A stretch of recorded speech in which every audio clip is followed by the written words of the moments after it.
This episode is brought to you by Fox One. Watch all 104 matches of the FIFA World Cup live in 4K for just $19.99 a month with 3 days free. Build your own multi-view, choose up to 3 streams, and follow player spotlights. Stay on top of every moment with live stats, highlights, and instant replays. The FIFA World Cup, streaming live on Fox One. Offers are subject to change. See fox.com for complete terms and conditions.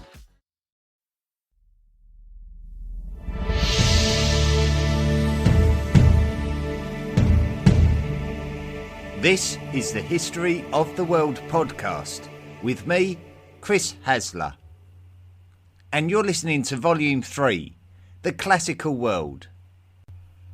Episode 3, The Parthian Empire.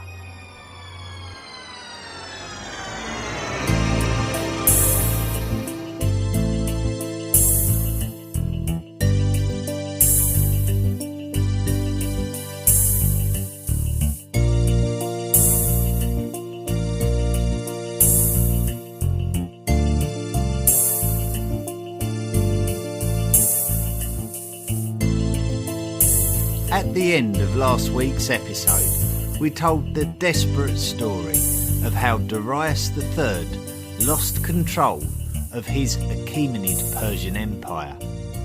The Macedonians took chunks of the empire away from Darius, forcing Darius to personally take command of his army. However, even with Darius commanding his military, the Macedonians, under the rule of Alexander III, continued to score unlikely victories which disintegrated the Achaemenid Empire and undermined Darius' rule. Things became so bad that Darius was effectively assassinated by one of his own satraps before the entire empire was lost completely. Persia now belonged to Alexander and the Macedonians. Some of the most successful military commanders understand that in order to keep conquered territory, you must respect the people you have conquered and often embrace their culture and spiritual feelings. By doing this, you are much more likely to be accepted as a leader who may improve the lifestyles of your new subjects and avoid costly revolutions from within. The king of Macedon and conqueror of Achaemenid Persia, Alexander III, who is popularly known in history as Alexander the Great, showed respect to the Persian culture. Alexander married several Persian princesses, including the daughter of Darius III, the man who Alexander recognized as the true last king of the Persians, despite his usurpation by Bessus. Alexander's new territories were vast, and this radical change, after over 200 years of Achaemenid rule, was going to take some strong and organised leadership to be able to keep the new empire together and under Alexander's rule. There would be many local kings looking to take advantage of the situation and potentially rise up and take the wealth and riches associated with the autonomy of their own region. Alexander would need to strengthen his diplomatic relationships throughout his new empire and revitalise his army after many years of campaigning so that nobody would doubt their dominance. One of Alexander's first acts as the new emperor of Persia would not be beneficial. He died in 323 BCE, and this would throw everything into turmoil. With such a vast empire, with such riches and opportunities, a great many potential successors emerged. Alexander was no more than in his 30s when he died, so no preparations had been made for the future. Had Alexander had known his own fate, then he may have elected his personal secretary to guide the empire in preparation for his infant son to take the throne when he came of age. But within 15 years of Alexander's death, his secretary, his son, and his son's mother had all been murdered. Fame and fortune were up for grabs, and nothing would be beyond certain individuals in their quest to become Alexander's successor. Seleucus Nicator. In the immediate aftermath of Alexander's death, his trusted generals would endeavour to find a peaceful solution and attempted to draw up partition agreements for Alexander's empire. If you remember back to episode 20 of volume 2, where we tracked the fortunes of the Egyptian kingdom, we learned that Alexander's satrap of Egypt was a man called Ptolemy Soter. Ptolemy had the fortune of being a satrap of a territory on the western fringes of the Macedonian Empire, so he remained relatively unchallenged in his seat. This would be unlike the Babylonian satrap Seleucus, who, like Ptolemy, was a trusted comrade of Alexander back when he was alive. Seleucus would be run out of Babylon and would not be able to return there for 9 years, and until Ptolemy was able to assist him. Quite what the populace of the former Achaemenid lands felt about their Macedonian conquerors is a matter for debate. Histories written from the Greek lands declare Alexander as a great liberator and moderniser of the Persian lands, but those written from the Persian lands describe Alexander as a bloodthirsty brute who would stop at nothing to achieve his goals. So Seleucus Nicator's position as the satrap of Babylonia may not have been well received by the people of those lands to begin with, but when Seleucus returned, he was there to stay.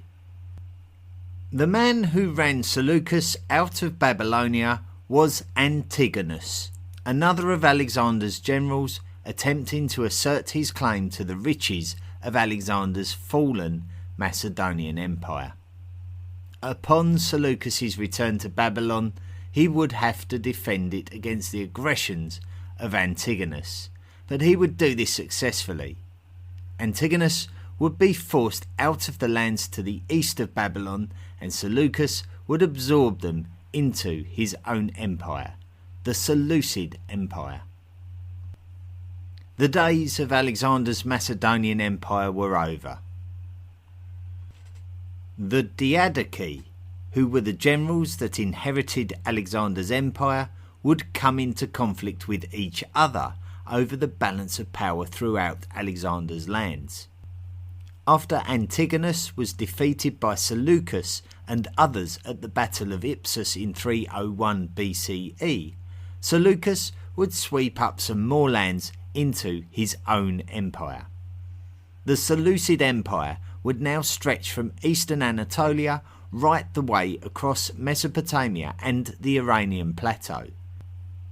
Another powerful empire had emerged to the east called the Maurya Empire, with its heartlands in the modern country of India, and this would act as a buffer for Seleucus's eastern ambitions. The Seleucid Empire was large, but was certainly not as large as the Achaemenid and Macedonian empires which preceded it. Seleucus remained ambitious though, and although he had effectively been checked by the Mauryans to his east, there were still ambitions to his west.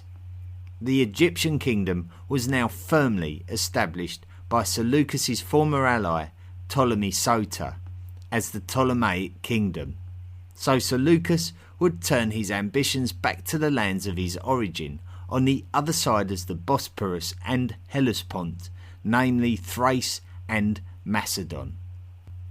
This land had been ruled by another of Alexander the Great's generals, Lysimachus. Specifically, Lysimachus's rule of Macedon was briefly conducted alongside Pyrrhus of Epirus, who was a character we met in the episode about the Phoenicians back in Volume 2, Episode 9. Pyrrhus was the one who wreaked havoc in the Punic lands of Sicily, as well as the Roman Republic lands of the Italian peninsula. When Seleucus approached the lands of Lysimachus, the two armies engaged in battle at the Battle of Corypedium in Anatolia. Seleucus would win the battle, defeating and killing Lysimachus, and would travel on to Thrace to collect his prize. But on arrival, a man called Ptolemy Karaunos would assassinate Seleucus and take the kingdom for himself. Ptolemy Karaunos was a son of Ptolemy Soter, the king of Egypt who had died the year before. With Seleucus's death ended the age of the Diadochi, Alexander's generals, who had been fighting for the spoils of Alexander's empire since his death 30 years previous. So now Alexander's Diadochi had all died, and the next generation of history had passed. So what for the Seleucid Empire? The Seleucids would spend much of the 3rd century BCE fending off their neighbours on all sides. The lands in the northeast of the Seleucid Empire, the doorway to the Scythian lands of the Kazakh steppe, still had cultural remnants of Alexander's invasion 2 or 3 generations earlier. Diodotus Soter was the satrap of the Seleucid satrapy of Bactria, and he would declare his satrapy's independence from the Seleucid Empire around the middle of the 3rd century BCE. This would represent the start of an independent Greco-Bactrian kingdom, a fusion of 2 cultures. The significant declaration of independence could have been in reaction to a weakening of the Seleucid Empire and the fact that the Egyptian pharaoh Ptolemy III was threatening the very existence of the Seleucid Empire as a whole. The Seleucid satrapy to the west of Greco-Bactria was Parthia, and their satrap, Andragoras, followed the Greco-Bactrians in declaring their independence from the Seleucid Empire. However, Parthian initial fortunes were somewhat different.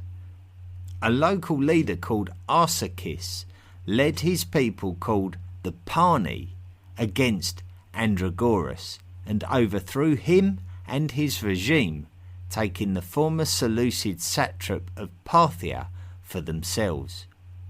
This would signal the beginnings of Parthia as a significant player in Persian history. Despite all of these setbacks for the Seleucid Empire in the middle of the 3rd century BCE, a Ptolemaic invasion was repelled and the Seleucid Empire survived. Later in the century, a king called Antiochus III came to the throne of the Seleucid Empire in the year 222 BCE. Antiochus III's reign represented a significant change in fortunes for the Seleucids. Antiochus would successfully bring both Parthia and Greco-Bactria back into the Seleucid sphere of influence, turning them both into vassal states of the Seleucid Empire. Antiochus III would carry the Seleucid Empire into the 2nd century BCE, where his ambitions got the better of him when his campaigns into Anatolian lands captured the attention of the Roman Republic.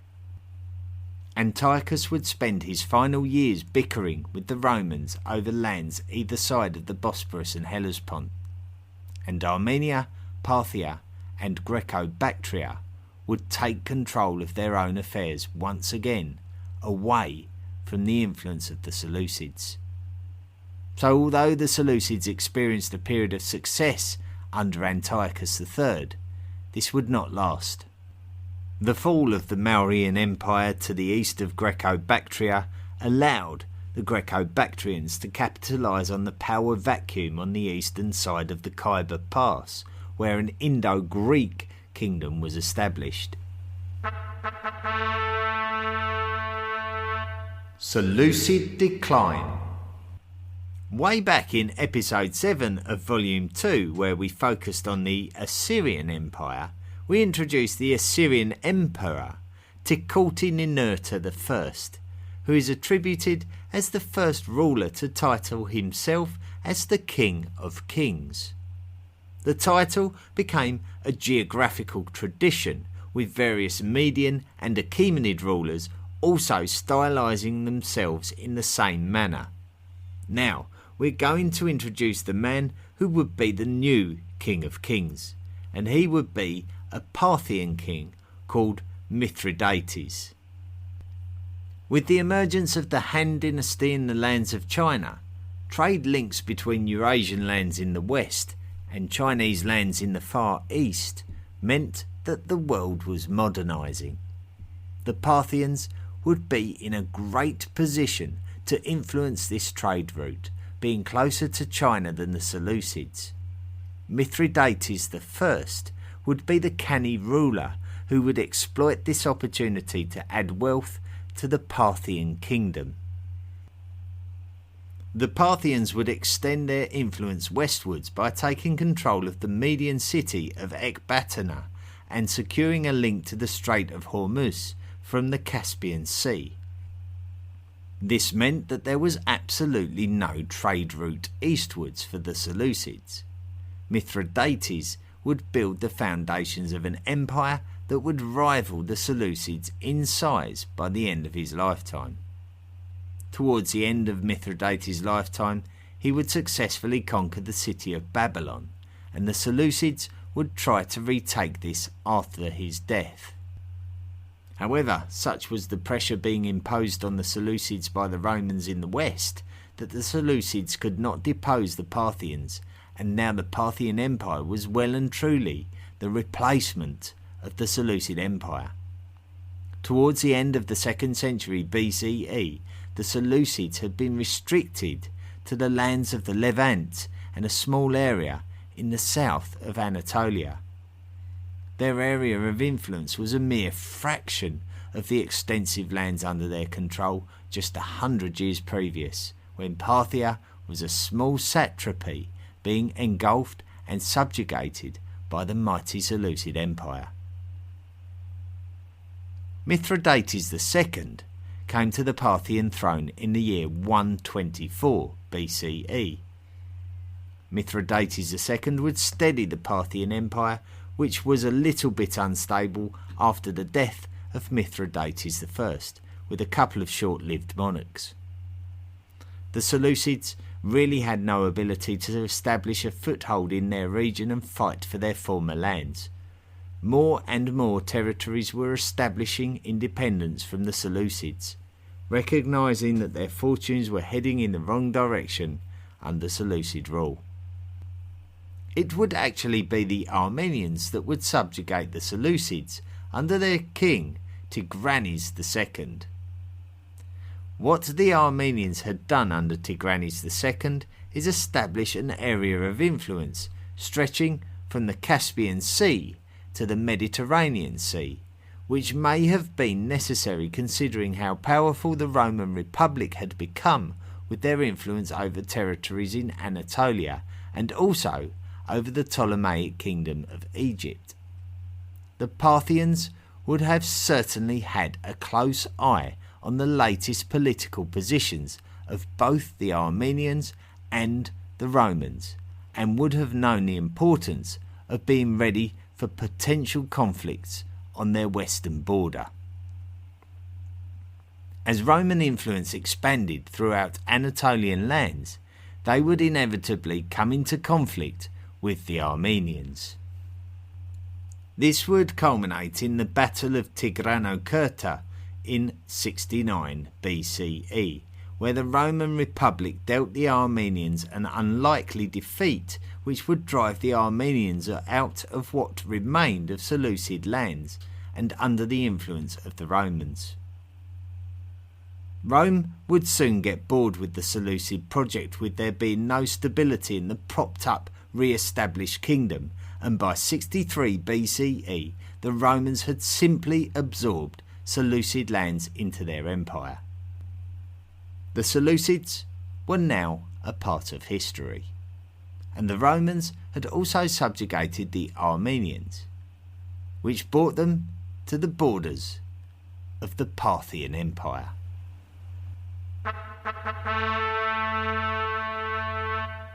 Parthia and Rome. The significance of the borders of Parthia and Rome meeting for the first time cannot be overstated as an important chapter in world history. The rivalry between Roman nations and Persian nations lasted for centuries, and the first episode of this rivalry was a shocker. With Armenian lands now under both Roman and Parthian rule, there would be an inevitable clash between the two giants. The Roman army in this area of the world was under the rule of Marcus Licinius Crassus, and he would take an army of over 40,000 to engage with the Parthians at the ancient town of Carrhae, in the far south of the modern-day country of Turkey, near the Syrian border. The Parthians did not have the same numbers as Crassus's combined Roman legions, and were in grave danger of being overrun by this incredible war machine. The one military tradition that the Parthians would possess is that they were expert horsemen, as one might expect from a civilization built upon a migration from the direction of the Eurasian steppe. However, the Parthians were hugely outnumbered. The two armies would engage at the Battle of Carrhae in 53 BCE.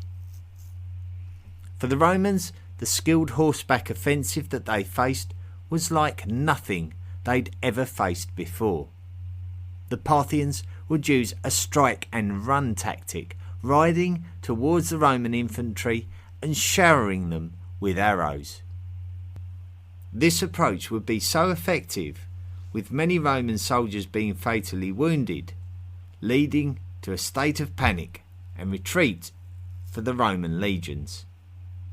The Parthians would not only win the battle, but they would also kill the Roman commander Crassus, which would send shockwaves through the entire Roman Republic. The Parthians had scored a famous and unlikely victory. The outcome would create a tense front between the Parthians and the Romans, with Armenia caught in the middle.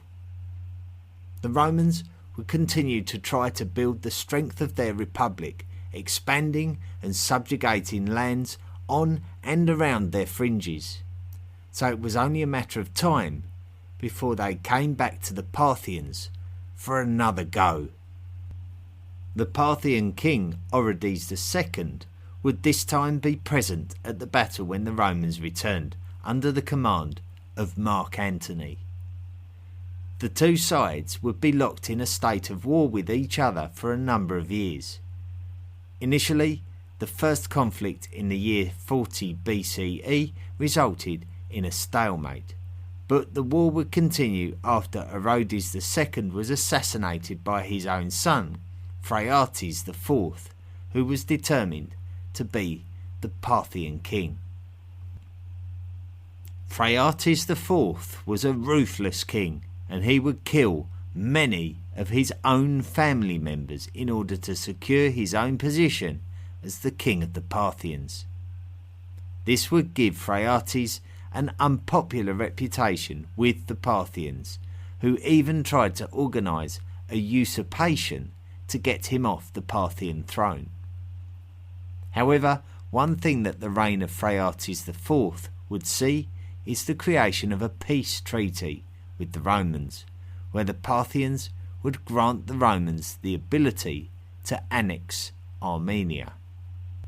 Now this might be the time to either confirm or dispel what could be an urban myth. The last action in a confrontation can be called, in the English-speaking world, a parting shot.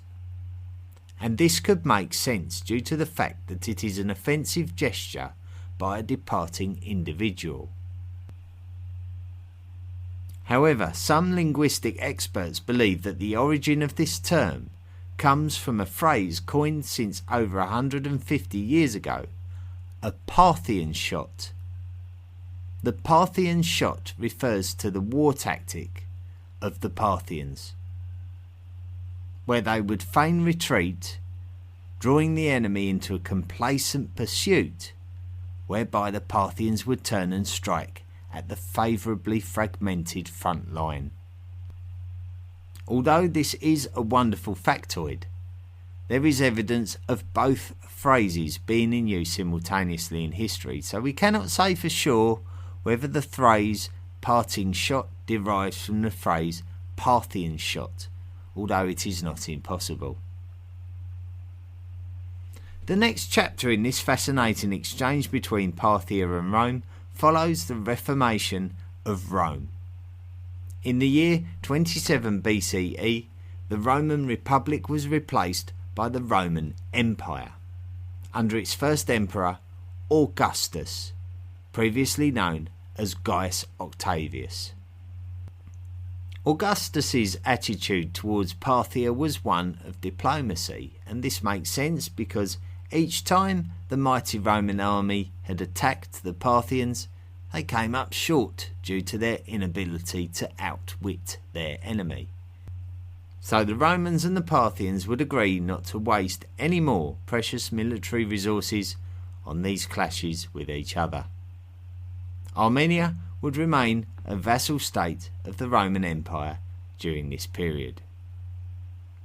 Unfortunately, there was still a great deal of distrust between the Romans and the Parthians, highlighted by the Parthians' decision to place one of their own royal family on the Armenian throne, following the death of the Armenian monarch in the year 36.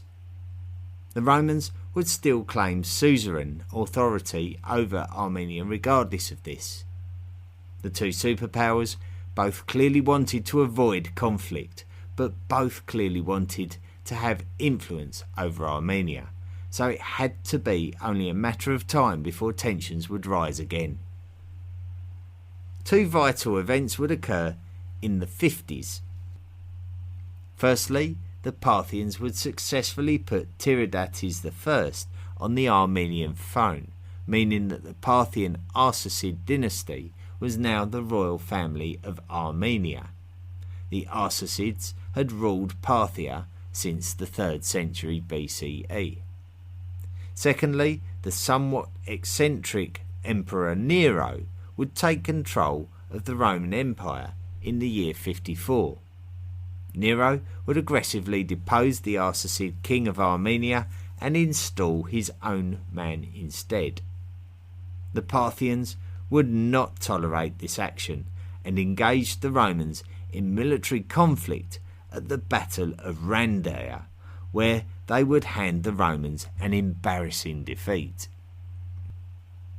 Once again, the Parthians had stood up to and frustrated the Romans yet again and prevented them from having any kind of influence over Parthian lands and the trade routes beyond them. Still, the Roman Empire needed to be respected, and a treaty needed to be negotiated which recognised that the Arsacid king Tiridates I should remain on the throne of Armenia, and Nero agreed to personally crown him. So this would mean that Armenia, still a client state of the Roman Empire, would be ruled by a king related to the Parthian royal family.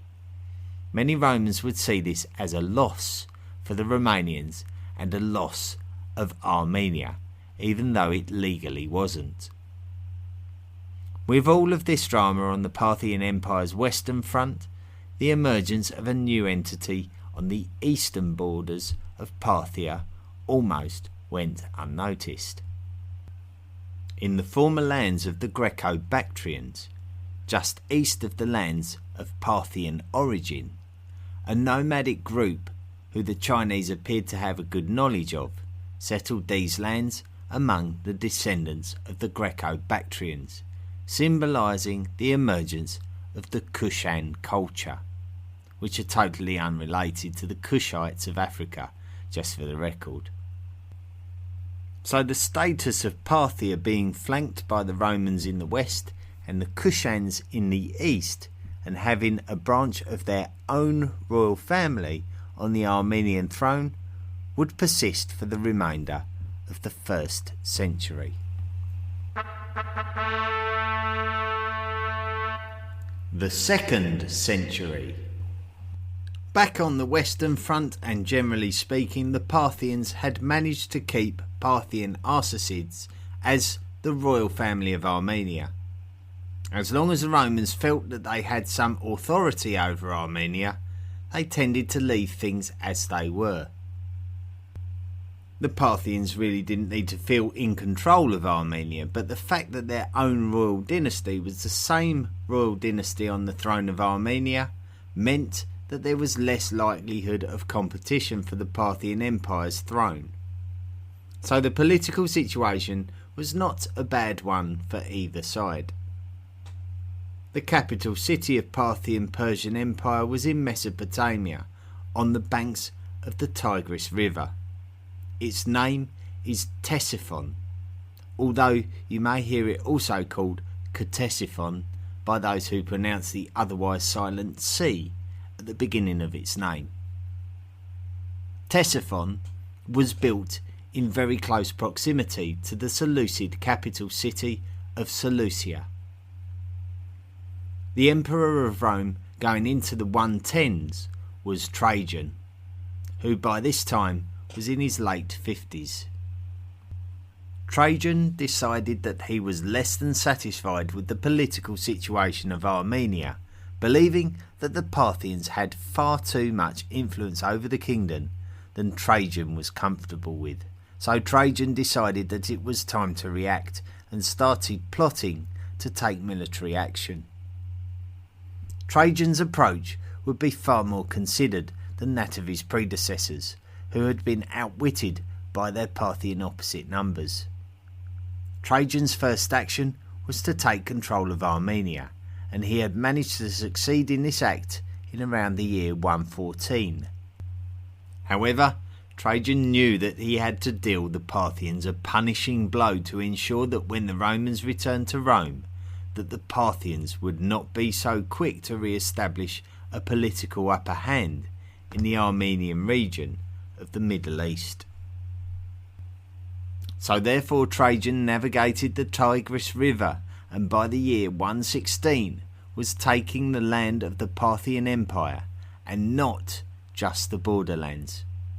Trajan wanted to take control of Mesopotamia and its surrounding lands, and was now approaching the Parthian capital city of Ctesiphon. Trajan's next act would be astonishing. He would take the Parthian capital of Ctesiphon and extend his influence all the way down to the Persian Gulf. This was a loss of territory that the Parthians had not experienced previously. The Romans deposed the Parthian king Osroes I, putting their own puppet ruler on the throne, Osroes' own son, Parthamaspates. No European had made such successful campaigns into Asian territory since Alexander the Great. The next step would seem to be to press eastwards and make the entire Parthian Empire a Roman client. However, the fortunes would now switch to the Parthians. Jewish revolts in the lands of the eastern Mediterranean would become a huge problem for the Romans, who would have to spend a lot of resource dealing with this civil uprising, which led to the Kitos War. Emperor Trajan would die in the year 117, so the Romans had lost their great and successful leader. The Parthians knew that the time was right to reclaim their capital city from the Romans, and moved in to take back Ctesiphon and expel the Romans, as the Romans had recently done to them. Trajan's successor was Hadrian, and Hadrian would go back to the traditional diplomatic relationship with the Parthians, not wanting to overreach himself and preferring to consolidate the Roman position. King Osroes I of Parthia would re-establish himself as the king of Parthia, replacing his own son Parthomaspates, who fled the Parthian Empire in shame.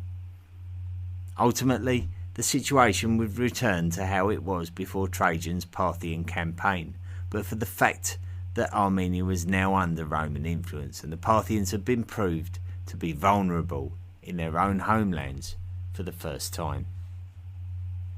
Although the Romans would successfully attack the Parthian capital again on multiple occasions, during the remainder of the 2nd century, the Parthians managed to prevent the Romans from making the kind of territorial incursions that Trajan had made during his Parthian campaign. However, the Parthians were showing signs of vulnerability, and it does appear that at the start of the 3rd century, a new entity from within the Parthian Empire was starting to gain some form of influence in the area of Persis. If you remember, the area of Persis was the same area of origin for the Achaemenids over 600 years previous, before they lost their empire to the Macedonians and then the Parthians. So next week we are going to explore the story of this new power in Persis and what consequences there would be for the Parthian Empire as a whole.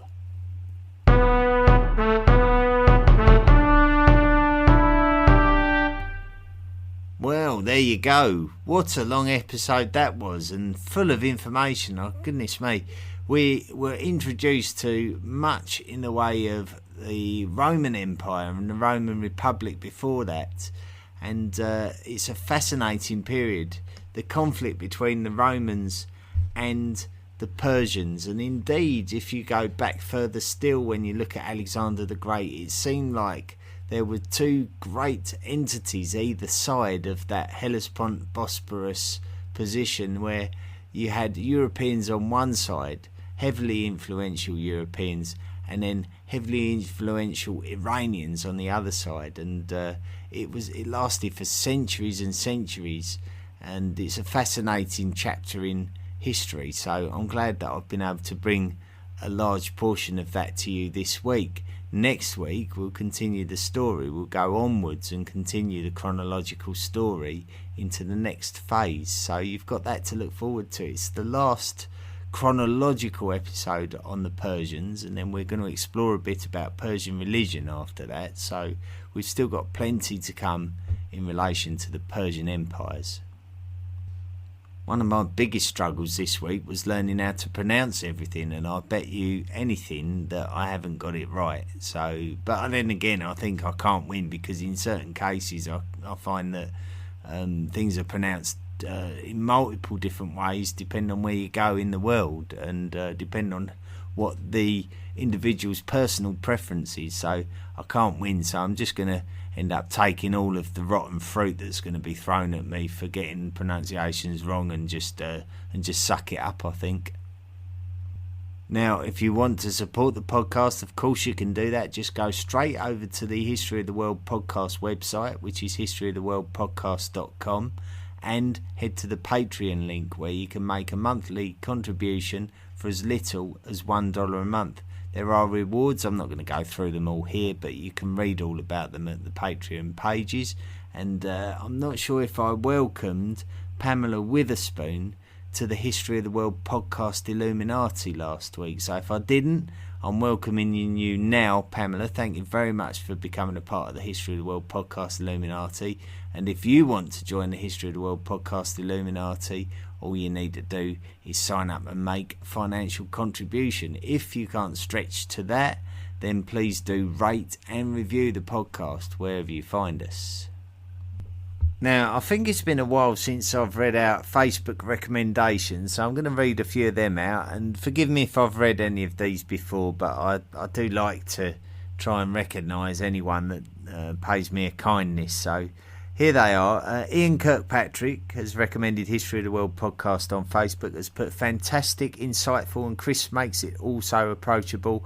This is essential listening to anyone with an interest in history. Stephen Hetherington writes, the fact that Chris is a layman makes this podcast so good. I feel like I am listening to any bloke I could meet in the pub, although he is a bloke with a passion that has followed that passion. Leroy Asher has put, I just finished volume 1, looking forward to volume 2. And John Pruce has put, if you're concerned about where we are, be it in art or science or literature or anything, it helps to know how we got here. You won't remember everything you hear on this podcast, but Chris might help you fill in the blanks on stuff that interests you. When the podcast is concluded, it will remain an excellent source for research for generations to come. And Karen Obando has put, my very favourite podcast, so much to learn. I'm constantly impressed with Chris's research and organisational abilities. All the information is so perfect, organised and presented all around. Very excited about this. Cheers to you, Chris. They're all so kind, aren't they? All those messages. Thanks very much. If I haven't read your message out, forgive me. And do give me a reminder. Just give me a nudge and say, listen, mate, you haven't read out my message, please do, and I'll be happy to do it. Regrettably, there are so many different forums from which this podcast is going out to that I do find it hard to keep up, so forgive me if I ever make a mistake. Well, I'm going to wrap it up for this week now, so thank you so much for listening. I really do appreciate all your time and effort in listening to the podcast, for your support, for your comments. It's the last podcast of 2019. Hope you had a lovely Christmas this week, just gone. And we will meet again in the year 2020. So I hope you have a fantastic celebration for the new year. And we will meet again in 2020. So we'll look forward to another year of history and another year of the History of the World podcast. So until next week, have a great week, everyone, and we'll hook up again very, very soon. Do you want more from the History of the World podcast? Then visit our website, historyoftheworldpodcast.com. You can join our discussion forum and find us on social media. Support the podcast for as little as $1 per month by clicking the Patreon link. Email the show at historyoftheworldpodcast@mail.com. The best ones will be read out. Be sure to rate and review the show wherever you listen to us.